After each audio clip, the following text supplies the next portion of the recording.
Headlines చూద్దాం. నీతి ఆయోగ్ పాలక మండలి సమావేశ ప్రారంభం. హాజరైన తెలుగు రాష్ట్రాల సీఎంలు చంద్రబాబు, సీఎం రేవంత్. సుప్రీంకోర్టును ఆశ్రయించిన కాంగ్రెస్. మీనాక్షి నామినేషన్ తిరస్కరణపై పిటిషన్ దాఖలు. హార్మూజ్ జలసంధిని పూర్తిగా క్లోజ్ చేసిన ఇరాన్ ప్రభుత్వం. ఇరాన్ భారీ మూల్యం చెల్లించుకోక తప్పదంటూ ట్రంప్ హెచ్చరిక. పసిడి ప్రియులకు గుడ్ న్యూస్. మరోసారి భారీగా తగ్గిన బంగారం, వెండి ధరలు.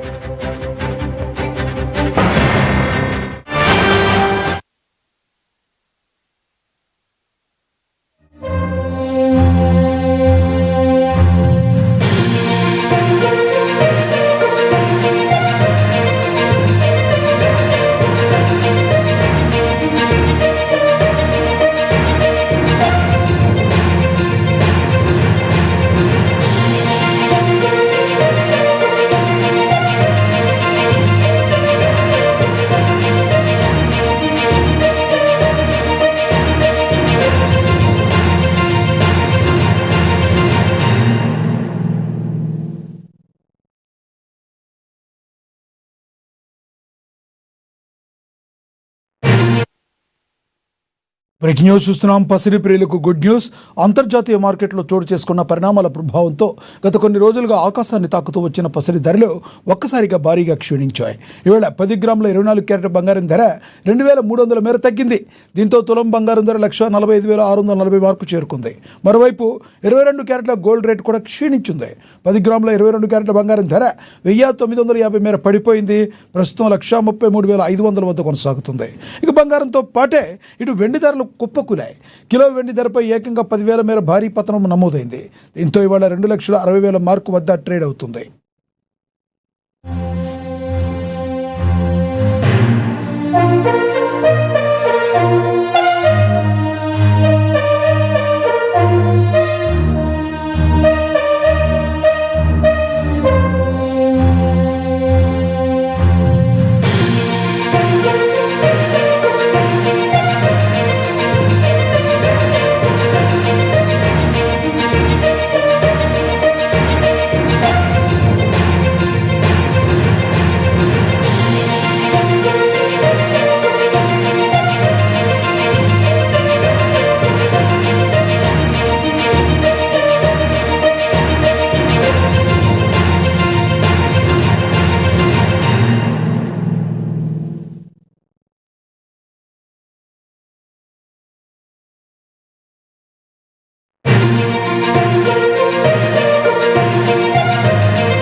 ప్రపంచ దేశాలకు ఇరాన్ మరోసారి షాక్ ఇచ్చింది. అంతర్జాతీయంగా అత్యంత కీలకమైన హార్మూజ్ జలసంధిని ఇరాన్ పూర్తిగా మూసేస్తుంది. ఈ మేరకు ఇరాన్ అధికారిక ప్రకటన విడుదల చేస్తుంది. అంతేకాదు, ఆంక్షలను ధిక్కరించి ఎవరైనా హార్మూజ్ జలసంధిని దాటాలని ప్రయత్నిస్తే తీవ్ర దాడులు తప్పవంటూ ప్రపంచ దేశాలను ఇరాన్ హెచ్చరించింది.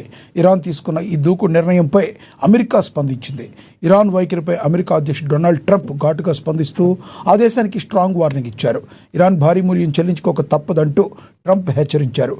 డీల్ కుదుర్చుకోకుండా ఇరాన్ కావాలనే కాలయాపన చేస్తోందని, ఇప్పటికే ఆ దేశం సైనిక పరంగా తీవ్రంగా నష్టపోయిందని ట్రంప్ గుర్తు చేశారు.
Military in the world, and I gave them a break at the request of Pakistan. The Field Marshal and the Prime Minister of Pakistan are great. We stopped them from going to war with India. You would have had a nuclear war if it wasn't for me.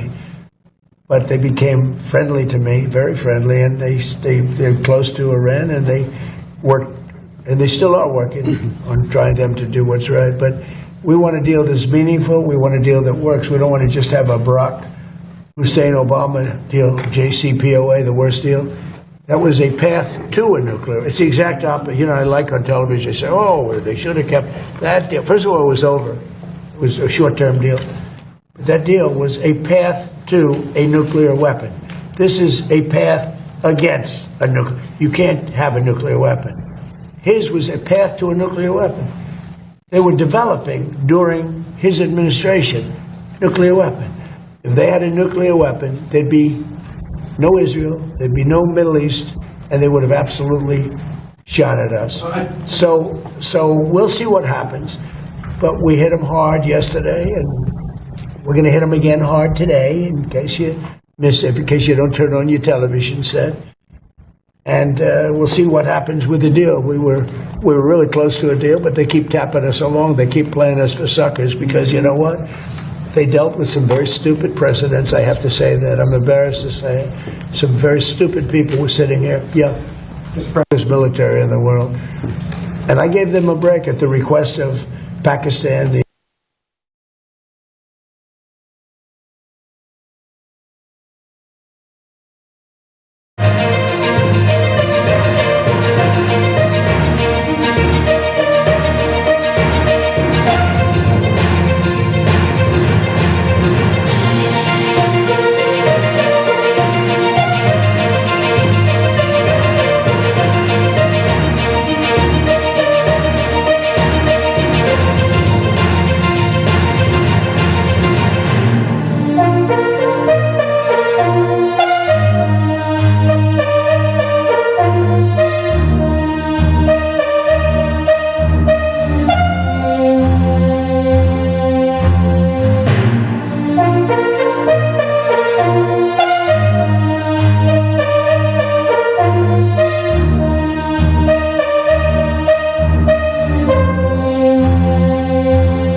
Breaking news చూస్తున్నాం. దేశ రాజధాని ఢిల్లీలో ప్రధాని నరేంద్ర మోడీ అధ్యక్షతన నీతి ఆయోగ్ పాలక మండలి సమావేశం ప్రారంభమైంది. 2047 నాటికి వికసిత భారత లక్ష్యాన్ని చేరుకోవడమే ధ్యేయంగా ఈ సమావేశం కీలక చర్చలు జరుగుతున్నాయి.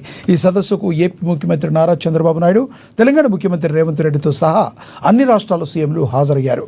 వెనుకబడిన జిల్లాల అభివృద్ధి, పీఎం ధనధాన్య కృషి యోజనపై నీతి ఆయోగ్ ఈ సమావేశంలో ప్రెజెంటేషన్ ఇవ్వనుంది. అలాగే వికసిత భారత సాధనలో భాగంగా early childhood education, skilling, higher education, sports వంటి రంగాల్లో సమ్మిళిత మానవ అభివృద్ధిపై ప్రధాన సీఎంలు సుదీర్ఘంగా చర్చించనున్నారు.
న్యూస్ చూస్తున్నాం. రాజకీయాల్లో మరో కీలక పరిణామం చోటు చేసుకుంది. ఏఐసిసి అభ్యర్థి మీనాక్షి నటరాజన్ నామినేషన్ తిరస్కరణ వ్యవహారం ఇప్పుడు దేశ అత్యున్నత న్యాయస్థానానికి చేరింది.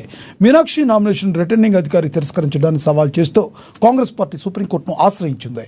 రిటర్నింగ్ అధికారి ఏకపక్షంగా నిబంధనలకు విరుద్ధంగా నిర్ణయం తీసుకున్నారని, వెంటనే ఈ వ్యవహారంలో జోక్యం చేసుకోవాలంటూ ఆల్ ఇండియా కాంగ్రెస్ కమిటీ అత్యున్నత న్యాయస్థానంలో పిటిషన్ దాఖలు చేసింది. ఈ పిటిషన్పై సుప్రీంకోర్టు ఎలాంటి నిర్ణయం తీసుకోబోతుంది?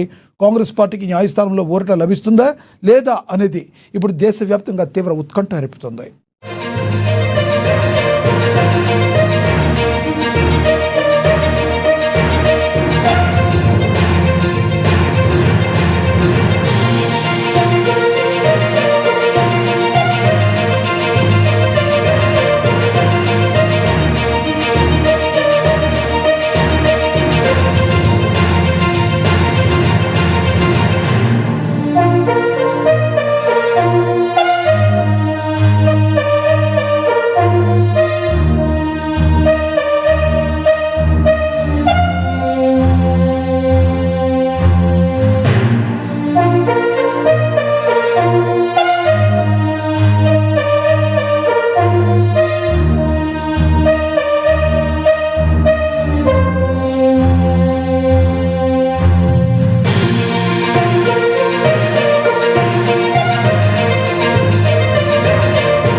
బ్రేకింగ్ న్యూస్ చూస్తున్నాం. సంగారెడ్డి జిల్లా నారాయణఖేడ్లో రియల్ మాఫియా అరాచకం బట్టబయలుంది. ఫామ్ ల్యాండ్ పేరుతో అక్రమార్కులను యామోసాలకు తెరలేపారు. గజాల లెక్కన ప్లాట్లను విక్రయిస్తూ గుంటల చొప్పున రిజిస్ట్రేషన్లు చేస్తూ నిబంధనలు యథేచ్ఛగా ఉల్లంఘిస్తున్నారు.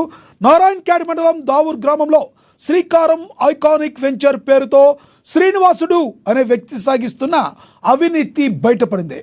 ఇక్కడ గేటెడ్ కమ్యూనిటీ తలదన్నేలా ప్రహరీ గోడలు, విశాలమైన రోడ్లు నిర్మించి కస్టమర్లను బురిడి కొట్టిస్తూ కోట్ల రూపాయలు దండుకుంటున్నారు. ఈ వెంచర్కు హెచ్ఎండిఏ, డిటిసిపి, ఆర్ఈఆర్ఏ అనుమతులు మచ్చుకైనా లేవు. వ్యవసాయ భూమిని మార్చే నాడా కన్వర్షన్ ఊసే లేదు. స్థానిక ప్రజాప్రతినిధులు, తహసీల్దార్ల అండదండలతోనే ఈ అక్రమ దందా 3 పువ్వులు 6 కాయలుగా సాగుతుందని స్థానికులు మండిపడుతున్నారు.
బ్రేకింగ్ న్యూస్ చూస్తున్నాం. సంగారెడ్డి జిల్లా నారాయణఖేడ్లో రియల్ మాఫియా అరాచకం బట్టబయలుంది.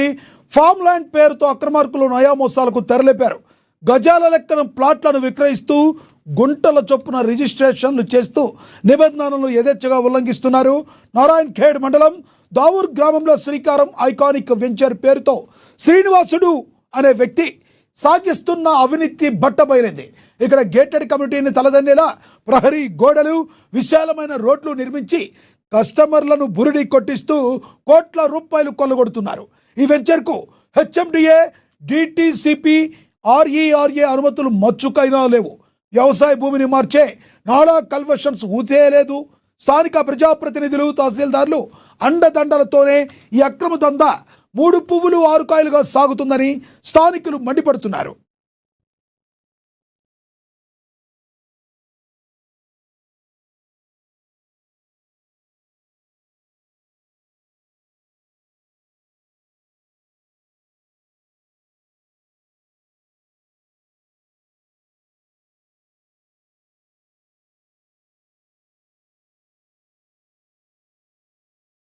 జగిత్యాల జిల్లా మెట్పల్లి మున్సిపాలిటీ పరిధిలో ప్రజాపాలన ప్రగతి ప్రణాళిక వార్డు సభలు ముమ్మరంగా.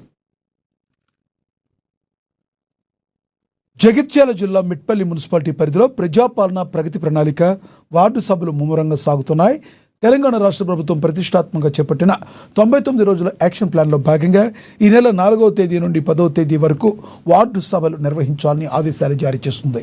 ఇందులో భాగంగా మెట్పల్లి మున్సిపల్ పరిధిలో 13వ వార్డు సభను రేణుగుంట అంబేద్కర్ విగ్రహం వద్ద ఘనంగా నిర్వహించారు. ఈ కార్యక్రమానికి మున్సిపల్ చైర్మన్ మల్లారపుల్లి బాంద్రి ముఖ్య అతిథిగా హాజరయ్యారు. Municipal commissioner Srinivas Goud, ward councillor Gudikandula Ajay ఆధ్వర్యంలో జరిగిన ఈ సభలో ప్రభుత్వ సంక్షేమ పథకాలు, మున్సిపాలిటీ చేపట్టే అభివృద్ధి పనులపై ప్రజలకు అవగాహన కల్పించారు. ఒకటి తడి చెత్త పొడి చెత్త అని మా ఆర్పి కూడా చాలా సందర్భాలలో మీకు అవగాహన కల్పించారు. ఒకటి తడి చెత్త, ఒకటి పొడి చెత్త. అలా కాకుండా 4 విధాలైనటువంటి చెత్తలను వేరు చేయాలని, చెత్తను వేరు చేయాలని పారిశుద్ధ్య అంశము. దాంట్లో భాగంగా మనము ఈ ఘన వ్యర్థాల నిర్వహణ అనేది ఒక నిబంధనలు ఉన్నాయి. దాంట్లో భాగంగా మనము ఈ యొక్క చెత్త సేకరణ ఏ విధంగా చేయాలంటే 4 విధాలుగా ఉంటాయి. ఇంతకుముందు మీకు తెలిసినది ఒకటే తడి చెత్త పొడి చెత్త అని మా ఆర్పి కూడా చాలా సందర్భాలలో మీకు అవగాహన కల్పించారు. ఒకటి తడి చెత్త ఒకటి పొడి చెత్త. అలా కాకుండా 4 విధాలైనటువంటి చెత్తలను వేరు చేయాలని చెత్తను వేరు చేయాలని దానికి పారిశుద్ధ్య అంశము. దాంట్లో భాగంగా మనము ఈ ఘన వ్యర్థాల నిర్వహణ అనేది ఒక కామారెడ్డి జిల్లాలో కలకలం రేగింది. కామారెడ్డి పట్టణంలోని గాంధీనగర్లో నివాసం ఉంటున్న ఒకే కుటుంబానికి చెందిన 4 వ్యక్తులు ఆకస్మికంగా అదృశ్యమయ్యారు. ఒకేసారి తల్లితో పాటు 3 చిన్నారులు కనిపించకుండా పోవడం స్థానిక ఆందోళన కలిగిస్తుంది. అదృశ్యమైన వారిని లయ, ఆమె పిల్లలు శివ, బిందు, దివిజగా గుర్తించారు. బాధితుల బంధువుల ఫిర్యాదు మేరకు కామారెడ్డి పట్టణ పోలీస్ స్టేషన్లో కేసు నమోదైంది. కుటుంబ కలహాల కారణంగానే మనస్తాపానికి గురై లయ తన 3 పిల్లలతో కలిసి ఇల్లు వదిలి వెళ్లిపోయి ఉంటుందని పోలీసులు అనుమానిస్తున్నారు. కేసు నమోదు చేసుకున్న పోలీసులు గాలింపు చర్యలు ముమ్మరం చేశారు.